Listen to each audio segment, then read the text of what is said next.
3 hommes ont couché avec la même femme. 2 sont devenus riches du jour au lendemain, et un a tout perdu. Si tu couches avec elle et qu'elle prend du plaisir dans les 24 heures, tu découvriras assez de richesses pour te mettre à l'abri, toi et tes générations futures. Mais si elle n'en prend pas, tu ne veux même pas savoir ce qui t'arrivera. Cet homme est sur le point de le découvrir. Kezia n'était pas la plus belle fille du quartier, mais elle restait belle. Visage propre, courbe douce, et une assurance tranquille qui faisait tourner les têtes. Un après-midi, sa grand-mère l'envoya chez Effiné acheter du détergent. À son arrivée, Effiné était assis devant sa boutique avec ses 2 amis, David et Obira. Après lui avoir vendu le produit, Effiné retourna s'asseoir. Tandis que Kezia s'éloignait, David siffla. « Oma, cette fille est Fino. » Effiné répondit, « Comment tu la vois, toi ?» Obira hocha la tête, « Oui, elle fait sens. Je pourrais bien goûter celle-là. » Effiné rit, « Elle n'est pas mon genre. Moi maintenant, je suis un grand garçon. » Gros poisson dans le filet. Effiné était le plus riche des 3. Il possédait la plus grande boutique de provisions du coin, presque un mini-supermarché. En 2004, ça faisait déjà de lui un homme important. Il roulait en Peugeot 404, avait construit sa propre maison, et l'argent n'était pas un problème. Les filles du village l'admiraient, beaucoup rêvaient de l'épouser. Pas étonnant que Kezia ne l'ait pas intéressée. Oui, elle était jolie, mais pas aussi flashy que Prociou ou Favor. David et Obira, eux, avaient les yeux rivés sur Kezia. David était apprenti menuisier, Obira simple vendeur dans une boutique. Kezia, de son côté, ne prenait pas les relations au sérieux. Les arrangements sans attache lui convenaient, coucher à droite à gauche n'était pas un drame pour elle.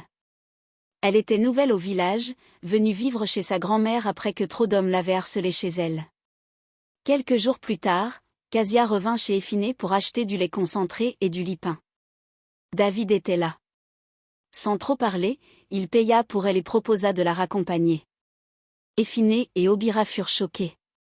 Dans sa tête, Effiné se moqua, pauvre gars qui utilise l'argent pour impressionner une fille. Personne n'a dit qu'elle était si belle que ça. Il le dit un peu trop fort. Kezia l'entendit et trouva ça offensant. David raccompagna Kezia jusqu'à chez elle. En chemin, il lui avoua qu'il l'aimait bien et voulait qu'elle vienne le voir. Elle répondit qu'elle n'était pas intéressée par une vraie relation, mais, friends with benefit, pourquoi pas? Elle précisa que sa grand-mère n'aimait pas la voir traîner avec des hommes, donc il fallait être discret. David sourit. « T'es une fine fille, pourquoi les hommes ne te couraient pas après? Viens chez moi demain. Je te promets, tu vas kiffer. » Kezia sourit, « T'es sûr? Ok. Retrouve-moi chez Effiné à 15 h, après que ma grand-mère parte à l'église. » Le lendemain, David nettoya sa petite chambre d'une pièce, acheta des provisions et se prépara. Effiné et Obira se moquèrent de le voir si sérieux. À 14 h, David demanda une permission à l'atelier et fila à la boutique. Quand Kezia arriva, elle lui parut encore plus belle en réalité, elle était la même, mais il était trop excité. Ils allèrent chez lui et couchèrent ensemble. Kezia prit un plaisir immense. Elle souriait sans arrêt et lui dit, « Aucun homme ne m'a jamais satisfaite comme ça. » David était fier. « Je t'avais dit que tu allais kiffer. Je suis bon, hein. » Après, Kezia rentra vite avant le retour de sa grand-mère. David fila directement chez Effiné et se vanta, il raconta tout, comment ça s'était passé, comment elle l'avait complimenté, à quel point elle était satisfaite. David n'aimait pas Kezia, pour lui, c'était juste une conquête. Il dit à ses amis. « Si vous voulez, la fille est libre. Elle donne facilement. » À Effiné, « Vas-y, prends la tienne maintenant. » Effiné sourit, pas intéressé. Obira, lui. « Moi, je vais prendre la mienne. » David lui tapa dans la main, « Sharp Guy. » Cette nuit-là, David dormit normalement. Le lendemain matin, sa vie avait changé. Sa chambre était remplie d'or, d'argent, de cash, d'objets de luxe du sol au plafond. Il se figea, puis courut appeler ses amis. Quand ils virent ça, ils crièrent. « Ah, que Dieu fasse pour toi! Localise-moi! Ta vie est réglée! » David refusa de toucher quoi que ce soit. Il ne laissa personne entrer. Il était effrayé, confus, prudent. La rumeur se répandit qu'il s'était passé quelque chose d'étrange, mais personne ne savait les détails. Pendant que David s'habituait à sa nouvelle vie, Obira avait Casia en ligne de mire.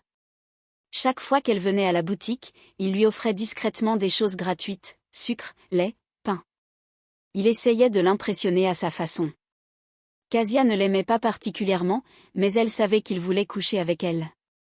Quand elle avait envie, elle ne choisissait pas trop. Elle remarqua aussi que David avait disparu de la boutique.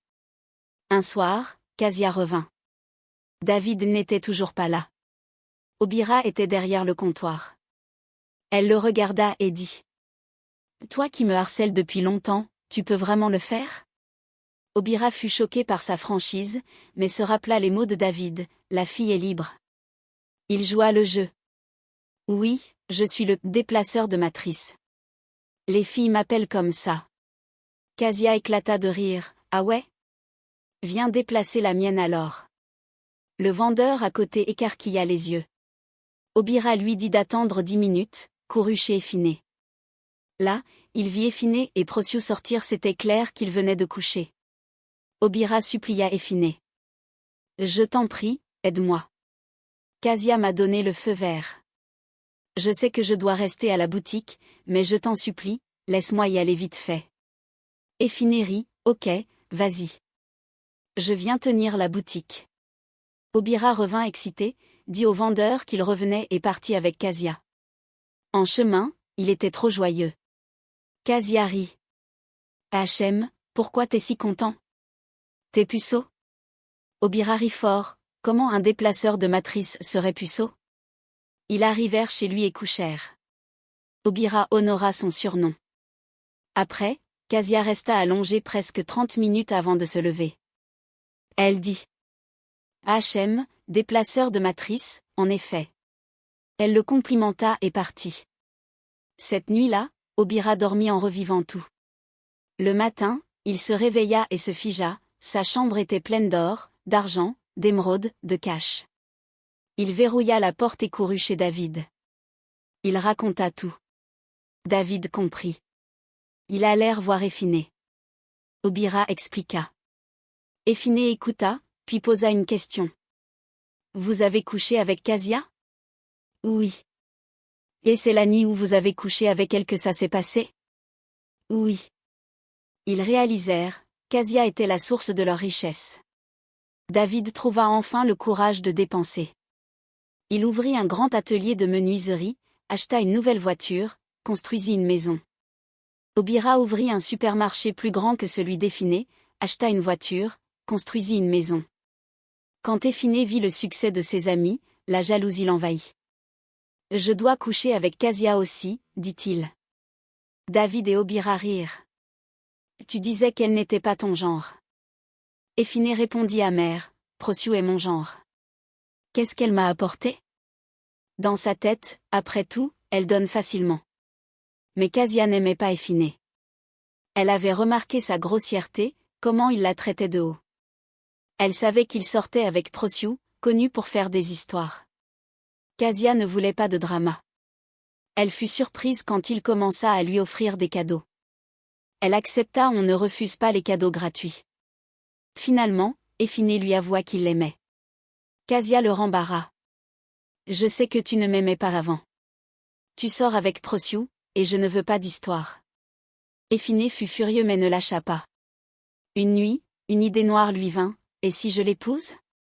Toute la richesse sera à moi. » Il rompit avec Procyon, « Je ne t'aime plus. J'aime Casia maintenant. » Procyon rit d'abord, puis comprit qu'il était sérieux. Elle se fâcha. « Tu me quittes pour Casia ? » Le même jour, Procyon alla chez Casia, l'insulta, la menaça de rester loin de son mec. Casia détestait l'humiliation. Le lendemain soir, Éphiné vint chez la grand-mère avec des notables pour demander la main de Casia.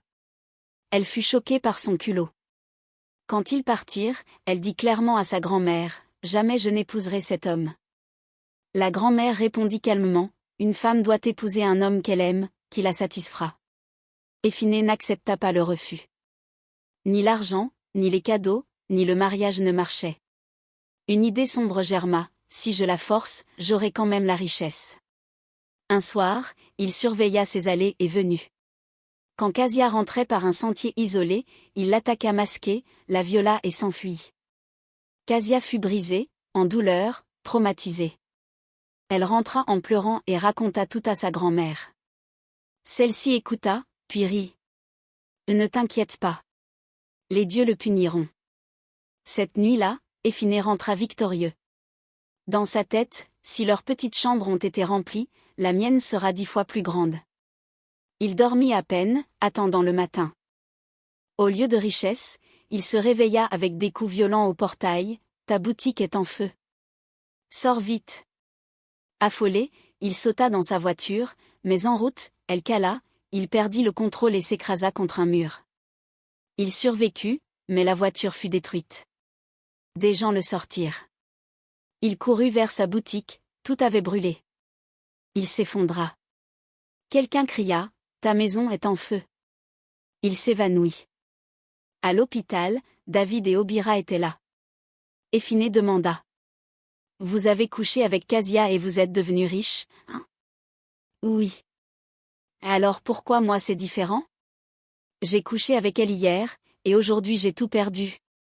Je suis pauvre. Tout ce que j'ai construit est parti. Il se fit sortir de l'hôpital. Avec David et Obira, il alla chez Casia. Il hurla. Casia, qu'est-ce que tu m'as fait? David a couché avec toi riche. Obira a couché avec toi riche. Moi j'ai couché avec toi tout perdu. Casia le regarda choqué, mais je n'ai jamais couché avec toi. Puis elle comprit, hurla et le pointa, maman, c'est lui. C'est lui qui m'a violée. La grand-mère rit et parla. Moi, Casia et la mère de Casia avons un don spécial. Si un homme couche avec une femme de cette famille et qu'elle prend du plaisir, il découvrira de grandes richesses. Mais si elle n'en prend pas, il souffrira. David et Obira se figèrent. La grand-mère continua, c'est pourquoi les femmes de cette famille épousent seulement un homme qu'elles aiment. On ne force pas le mariage. C'est pourquoi j'avertis Casia contre les hommes au hasard. À Casia, une fois que tu découvres ce don, il s'arrête. Casia pleura, mon don est parti? Pas étonnant que les hommes tournaient autour de moi. La grand-mère, ce don était pour ton mari, pour que vous en profitiez ensemble. Mais tu l'as donné à des inconnus. Elle se tourna vers David et Obira, vous deux, vous êtes sans honte, vous avez couché avec la même femme. Ils étaient honteux. Éphiné, par terre, demanda tremblant, et moi? Pourquoi c'est différent? La grand-mère rit, si tu couches avec elle et qu'elle n'en prend pas plaisir, tu deviens pauvre et misérable. La même façon dont eux sont devenus riches du jour au lendemain, toi tu es devenu pauvre du jour au lendemain. Et tu as été assez fou pour la forcer. Éphiné s'effondra en pleurant. David, incrédule. Attends, tu l'as forcé? La grand-mère haussa la voix, David, Obira, si l'un de vous utilise sa richesse pour aider cet homme, vous deviendrez comme lui. Éphiné hurla, je suis fini. Même mes amis ne peuvent pas m'aider. David et Obira se regardèrent. Par culpabilité et gratitude, ils aidèrent Casia, ils lui ouvrirent une boutique de vêtements, lui construisirent une maison, lui achetèrent une voiture. C'était leur merci. Éphiné ne s'en remit jamais. Tout ce qu'il toucha après échoua. Il resta pauvre jusqu'à aujourd'hui. Des mois plus tard, il n'était plus l'homme craint ou respecté. Sa boutique, sa maison, sa voiture, tout partit. Tout business qu'il lançait s'effondrait. Même les petites choses refusaient de marcher. Il passait ses journées sur un banc en bois cassé au bord de la route, à regarder les gens passer. Un soir, une voiture noire ralentit devant lui. David au volant, Obira à côté. Ils étaient bien habillés, confiants. Leurs affaires prospéraient. Les gens les saluaient avec respect. Éphiné se leva lentement, leva les mains, David. Obira. La voiture ralentit, mais ne s'arrêta pas. David le regarda. Obira détourna les yeux. La voiture continua. Éphiné resta là, regardant la poussière monter derrière eux jusqu'à ce que le bruit du moteur disparaisse. C'est là qu'il comprit vraiment. Tout ce qu'il avait perdu. Tout ce qu'il touchait échouait. Il se rassit, seul.